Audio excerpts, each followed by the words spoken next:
Shalom, everyone, and happy Hanukkah. I hope everyone's having a nice Hanukkah together with their families and their friends and their communities, as we are as well.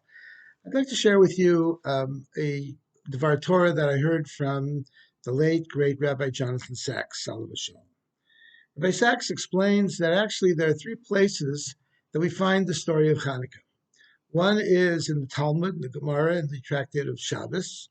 Another is in a slightly obscure book called Megillus Tainus, which is of Talmudic origin during the times of the Talmud, some 2,000 years ago. And a third is in a very odd place. It's a place called the Apocrypha, which were a series of books called Sfarim Chitzonim, or external books, which were books around the same time that the Torah was canonized, was put together, and it was considered not to be authentic material, and the rabbis chose not to include it in the Tanakh, in the Bible, in the Jewish Bible. So, what part of the Apocrypha is relevant? That is the book of Maccabees. There was actually Maccabees 1 and Maccabees 2. The Catholics chose to put it in their Bible, but the rabbis chose not to. We'll see why. The book of Maccabees talks about the war that the Jewish people fought against the Syrian Greeks. And it was a bitter war, and it cost a lot of lives. And it actually culminated in the rededication of the Holy Temple in Jerusalem, as we know, where the Jewish people rededicated the temple. But actually, what people don't know is that the war lasted about 100 years after that as well. It continued after that until the fall of the Greek Empire and the beginning of the Roman Empire. So actually, the story of Hanukkah really is a very significant historical event that took place, and it signified the end of Greece as we knew it and the beginning of Rome. But it talks about the war, nothing about any oil, about any jar that lasted for 8 days instead of one. Where do we find the story of the oil? We find it both in the Talmud and in the Sefer, the Megillus Tainus. There we find it. And why is that? Why does the Megillus Tainus not refer to the war? Well, the answer is because the war was not finished yet, and because the war was not as significant as the finding of the oil.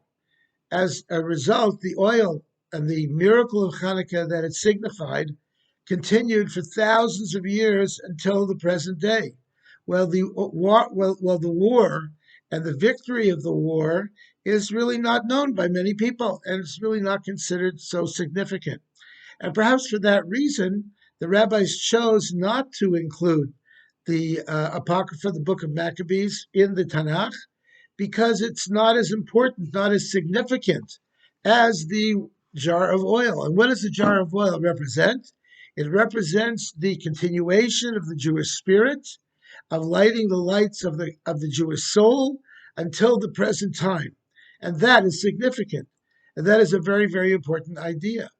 When we look at the story of Joseph that we are going to read in the shul this coming Shabbos, we know that Joseph kept the spirit of Judaism alive, that he kept his Jewish name, his Jewish language, and his Jewish clothing, so that when his brothers found him, he spoke to them in Hebrew, in their native tongue.